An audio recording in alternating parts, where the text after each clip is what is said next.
নমস্কার বন্ধুরা, কেমন আছেন? বর্দি রান্নাঘরে সবাইকে স্বাগত। আজকে বর্দি রান্নাঘরে রান্না হবে খাসির চর্বি দিয়ে এঁচড়ের ডালনা। যে আমি একটা এঁচড়ি নিয়ে নিয়েছি, এঁচড়টা এখন আমি কেটে নেব। কাটার আগে হাতে আর বঁটিতে ভালোভাবে তেল লাগিয়ে নিতে হবে। এঁচড়টা ফালি ফালি করে কেটে জলে ফেলে দিতে হবে, তাহলে এঁচড় থেকে যে আঠাটা বের হয় ওটা আর আঠায় পরিণত হবে না। এঁচড়টা আমি এই যে কেটে পরিষ্কার করে ধুয়ে নিয়েছি, এখন এটা আমি সেদ্ধ করে নেব। নুন, হলুদ, তেল,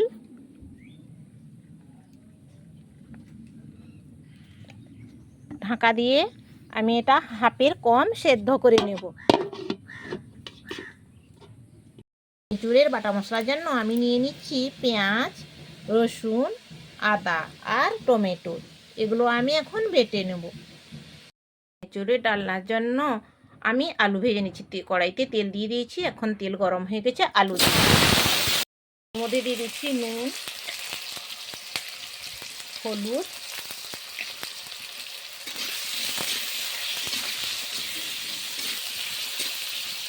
এখন আমি ঢাকা দিয়ে এটা ভেজে নেব। তেল গরম হয়ে গেছে, হাফ সেদ্ধ করা এঁচড়টাকে একটু তেল দিয়ে ভেজে নিলাম। তেল গরম হয়ে গেছে, এর মধ্যে এখন একটু চিনি দিয়ে দিলাম, শুকনো লঙ্কা, তেজপাতা, এলাচ, দারুচিনি একটু ফোড়ন দিয়ে দিলাম।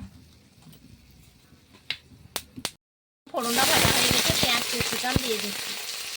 পেঁয়াজ ভাজা হয়ে গেছে, এখন আদা রসুনের বাটাটা দিয়ে দিলাম। রসুন ভাজা হয়ে গেছে, এখন আমি পেঁয়াজ, টমেটো আর কাঁচা লঙ্কার বাটাটা দিয়ে দিচ্ছি।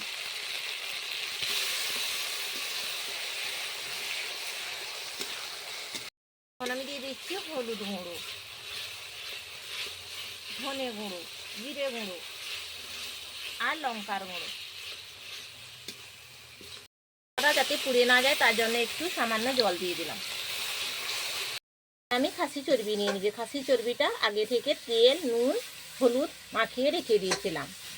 আমার মশলাটা ভাজা হয়েছে, একটা সুন্দর গন্ধ বেরিয়েছে আর তেলও ছেড়ে গেছে। এখন আমি এর মধ্যে খাসি চর্বিটা দিয়ে দিচ্ছি। খাসি চর্বিটা একটু কষিয়ে নেব। এখন আমার চর্বিটা ভালোভাবে কষানো হয়ে গেছে। এর মধ্যে এঁচড় আর আলু দিয়ে একটু সামান্য একটু জল দিয়ে এটা আমি গরম জল দিলাম। ঢাকা দিয়ে ভালোভাবে আরও একটু কষিয়ে নেব।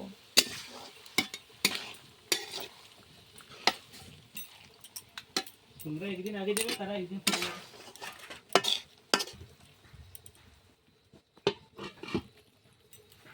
এটা ভালোভাবে কষানো হয়ে গেছে। এর মধ্যে একটু জল দিয়ে দেব। জলটা কিন্তু আমার এটা গরম জল।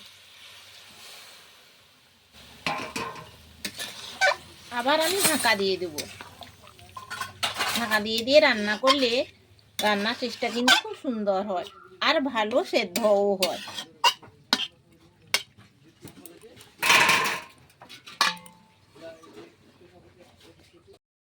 ওপর থেকে আমি একটু গরম মশলা ছড়িয়ে দিলাম। গরম মশলাটা আগে থেকে বানিয়ে রেখেছিলাম। আপনারা চাইলে একটু ঘিও দিতে পারেন। আশা করি আমার রান্নাটা আপনাদের ভালো লেগেছে। আপনারা ঝটপট বানিয়ে ফেলুন। আর আমার চ্যানেলটাকে এখনও পর্যন্ত যারা সাবস্ক্রাইব করেননি তারা একটু সাবস্ক্রাইব করে দিবেন আর একটা লাইক, কমেন্ট, শেয়ার করে দিবেন। দুর্দান্ত স্বাদের খাসি চর্বি দিয়ে এঁচড়ের ডালনা এখন আমার রেডি হয়ে গেছে। বন্ধুরা ভালো থাকুন, সুস্থ থাকুন। এরপরের ভিডিওতে আবার দেখা হবে।